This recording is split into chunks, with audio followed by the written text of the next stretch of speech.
6 PM na guys. And andito pa din ako sa labas. Ayan. So, grabe yung init. And hindi pa kami makakapasok. Maya-maya pa. CR muna tayo. Hindi pa ako nakapag-ihi mula kanina.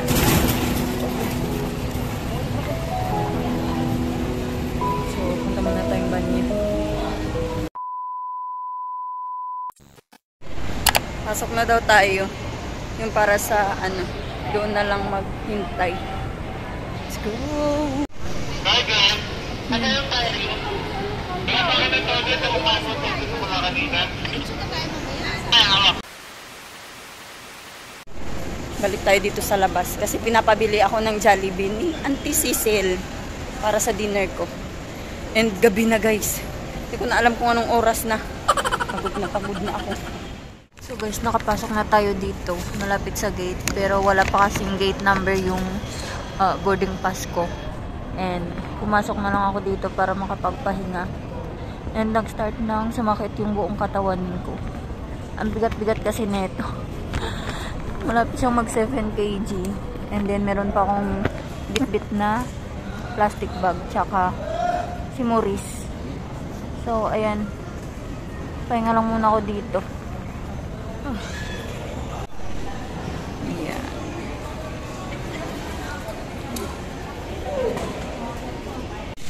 So guys, nakahiga ako dito ngayon sa upuan.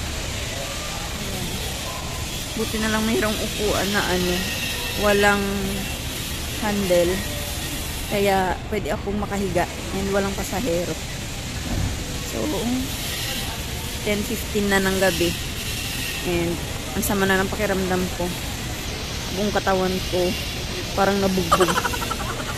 So magpapahinga na muna ako dito guys. Kasi wala pa akong tulog.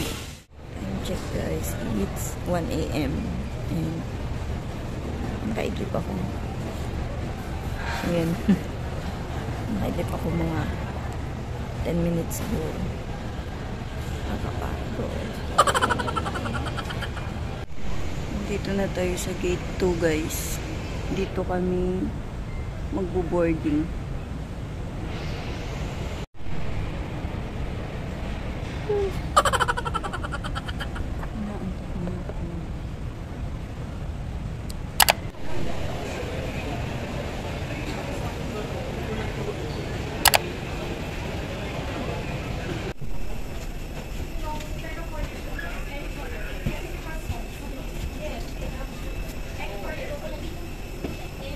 $2,000 years later.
2,000 years later.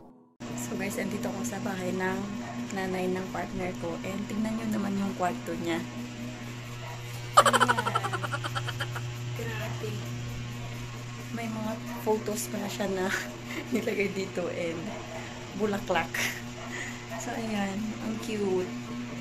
And hindi na ako nakapag-update. Nandito na pala ako sa probinsya namin. And pagod na pagod ako guys.